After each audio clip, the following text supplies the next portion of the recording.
여러분 안녕하세요. 많은 사람들이 비타민 보충제를 챙겨 먹고 있는데요. 그 효과에 대해서 많은 논란을 불러일으킬 것으로 보이는 한 보고서가 발표되었습니다. 어떤 내용인지 알아보겠습니다. 오늘도 비타민 드셨죠? 건강 많고 부작용도 챙기셨습니까? 그리고 비타민 보충제 대다수의 쓸모없다. 미 질병 예방 특위 보고서 일파만파. 이런 제목으로 기사가 실렸습니다. 종합 비타민제를 먹는 이유가 뭘까요? 각자 다른 이유가 있을 겁니다. 방송에도 많이 출연해서 알려진 그 여에스더 박사는 나는 왜 영양제를 처방하는 의사가 되었나라는 책에서 종합 비타민제를 먹어야 하는 첫 번째 이유로 꼽고 있는 것이 바로 항산화 작용입니다. 활성산소가 세포 공격을 하는 걸 이제 막아주는 역할을 항산화 작용이라고 부르고 있는데요. 우리 몸의 세포 중에서 활성산소에 의해서 특히 손상받기 쉬운 세포가 뇌세포, 혈관세포, 피부세포입니다. 일상생활에서 자외선의 피부에 손상이 되기 쉬운 거를 생각해 보시면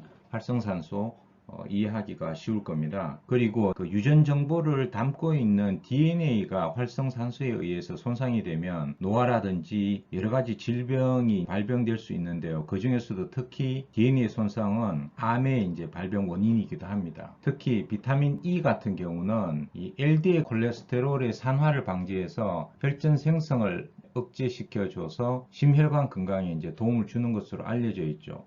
그런데 기사에서 비타민 A와 비타민 E가 건강에 도움이 되는 근거가 없다라고 이야기하고 있으니까 굉장히 논란이 될 수 있는 겁니다. 미국 질병예방특별위원회에서 발표한 내용인데요. 84건의 논문을 메타 분석, 즉 논문의 데이터들을 재분석해서 미국 의사협회지 6월호에 실은 내용인데 언론에서 집중 보도하고 있는 내용은 비타민 보충제인 베타카로틴, 비타민 E가 심혈관 질환이나 암을 예방한다는 근거가 충분하지 않다라는 내용이에요. 그 내용 중에 보면 새 권고사항은 어린이 임산부 만성질환자 입원 환자, 특히 영양 결핍을 진단받은 사람에게는 적용되지 않는다라고 되어 있습니다.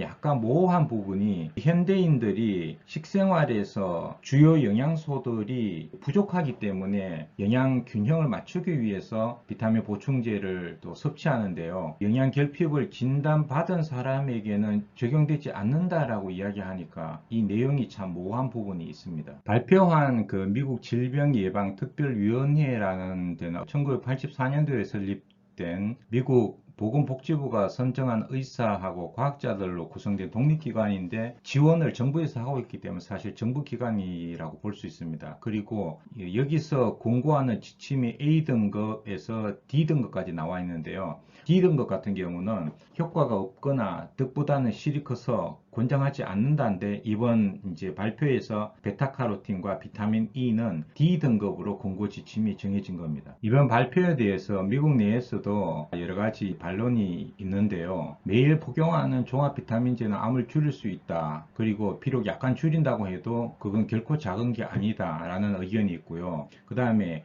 미국인은 여러 가지 주요 영양소가 부족하다. 특히 칼슘, 칼륨, 식이섬유, 비타민 D 이런 영양소들은 부족한데 그래서 부족한 영양소를 섭취하라는 그런 시기 지침도 있는데 이게 무슨 소리냐라는 이야기죠. 또 종합 비타민은 노인들의 인지 저하를 늦추는데도 도움이 된다.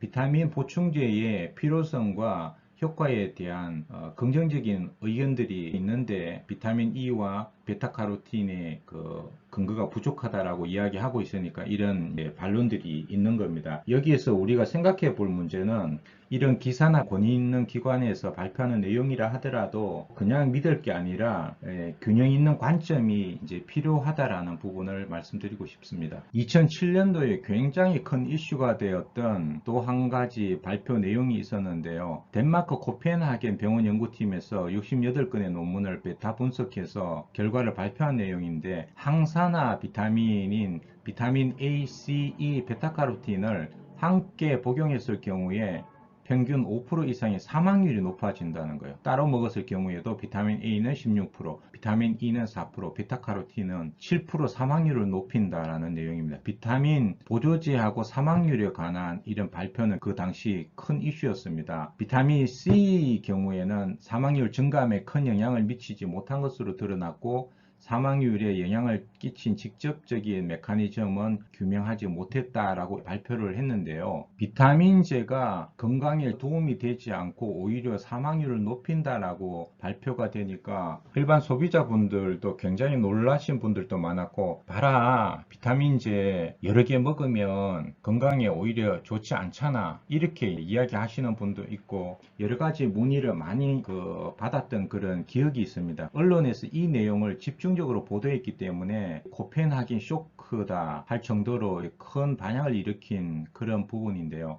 여기서도 세심하게 봐야 될 부분이 이 발표에 이런 내용이 포함되어 있어요. 이번 연구는 합성 비타민만으로 한 것이니 과일 채소도 동일하다고 볼 수 없다. 즉, 과일 채소에 들어있는 항산화, 비타민, 베타카로틴, 비타민 C, 비타민 E, 비타민 A, 이런 것들은 상관이 없다는 거죠. 그러니까 합성 비타민만을 대상으로 연구한 결과를 발표했다라고 하는 부분은 별로 부각되지 못하고 오히려 비타민제가 사망률을 높인다라는 거에 초점이 맞춰져서 언론에서 굉장히 보도된 이런 일이 있었습니다. 코펜하겐 쇼크 발표 후에 비타민 C 메가도스 이야기하시는 하병건 박사는 반론을 기고를 했습니다. 데이터 편집 과정에서 객관성이 심각하게 훼손되어 있다. 또 하나는 이번 연구가 합성 비타민으로 한 것이니 과일 채소도 동일하다고 볼 수 없다라고는 했지만, 과일 채소로 실험을 한다고 해도 이 데이터 편집 방식으로 하게 되면 똑같이 사망률을 높인다고 나올 거라는 거죠. 이런 걸 보면 우리가 어떤 기사라든지 발표 내용이 나왔을 경우에 너무 한쪽으로 치우치지 않고 어떤 부분이 강조되고 있고 어떤 부분은 소홀히 다루어지고 있는지 꼼꼼하게 챙겨서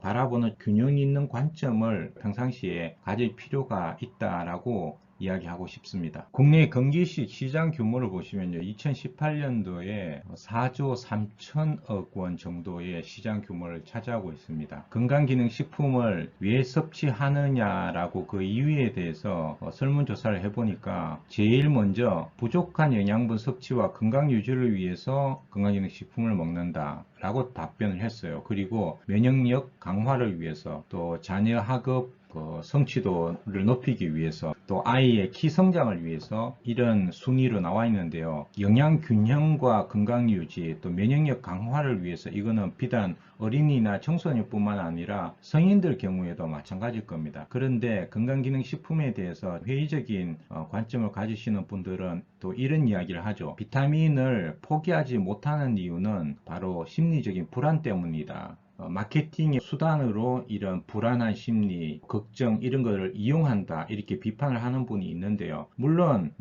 전혀 없는 건 아니겠죠. 우리가 면역력 걱정하고 영양 균형을 이루지 못했기 때문에 또 질병에 걸릴 수도 있고, 또 자녀들 같은 경우는 성적이 걱정돼서 부모 입장에서는 아이 키 성장도 마찬가지고 이제 걱정이나 불안이 있을 수 있죠. 우리가 건강기능식품을 비타민 보충제를 섭취를 하시더라도 어떤 목적으로 섭취하는가에 대한 이유를 한번 생각해 볼 필요가 있고요. 그리고 어떤 보충제를 내가 선택해서 섭취하느냐, 이런 부분들도 올바른 지식과 정보를 바탕으로 선택할 필요가 있지 않느냐, 이렇게 생각합니다. 질병 예방의 지름길은 없습니다. 건강을 위해서는 건강한 습관을 만들어가는 게 필요하겠죠. 영양 균형이나 규칙적인 운동, 수면, 휴식, 이런 부분들이 필요합니다. 그리고 건강한 습관의 바탕에는 올바른 지식 정보가 필요하겠죠. 우리가 뭐에 좋다더라 해서 귀가 솔깃해 하거나 잘못된 방법으로 운동을 하게 되면 오히려 건강을 해칠 수가 있습니다. 그래서 올바른 지식 정보로